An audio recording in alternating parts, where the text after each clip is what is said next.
Good afternoon, I'm Raylene Ramsey. This is your afternoon news fix for Thursday, the 22nd of February. Calls on the government to prioritise child poverty, with 23,000 more children in material hardship.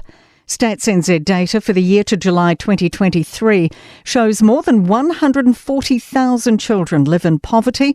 It's a 2% annual rise.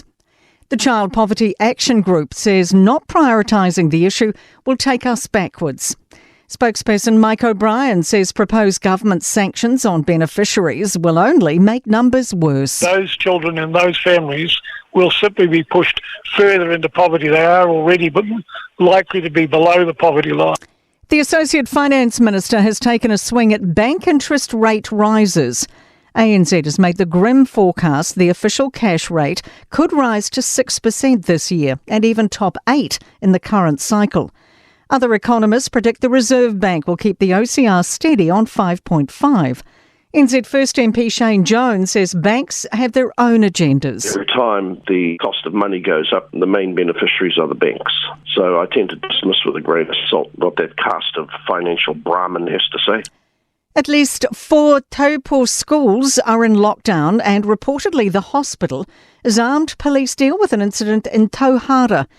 Tauhara's college and primary school advised parents about 2:30 not to come and pick up children. Taupo Intermediate School and Hilltop have also told parents to stay away. New Zealand's pledged nearly $26 million in support for Ukraine. The package, announced by Foreign Minister Winston Peters and Defence Minister Judith Collins, marks 2 years since Russia's invasion. Here's senior political reporter Sophie Trigger. It includes $7 million going towards humanitarian assistance to support those displaced by the war and $6.5 million to the UK-administered fund for Ukraine to procure weapons. Meanwhile, Collins says the deployment of a Defence Force team on the ground has been extended until June next year, with up to 97 personnel continuing to train Ukrainian soldiers and provide support.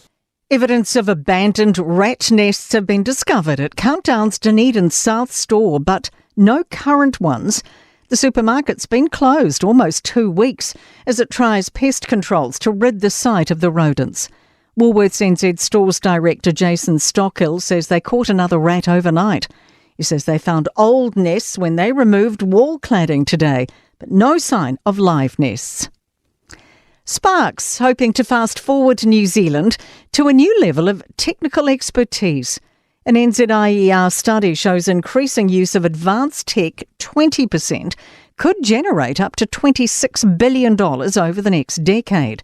Spark has started several initiatives for using AI and 5G to help revolutionise transport, fishing and health. Spark CEO Jolie Hodson says Kiwis can get ahead of the curve. There's a lot of documentation around working harder and longer. This is about how do we use technology to make us work smarter. To sport, and former New Zealand Rugby League international Richie Barnett believes Stacey Jones is ready for the Kiwis coaching gig. He says Jones has served his apprenticeship as an assistant under predecessor Michael Maguire. New Zealand will contest all 3 equestrian disciplines, show jumping, dressage and eventing at the Paris Olympics this year for the first time in 20 years.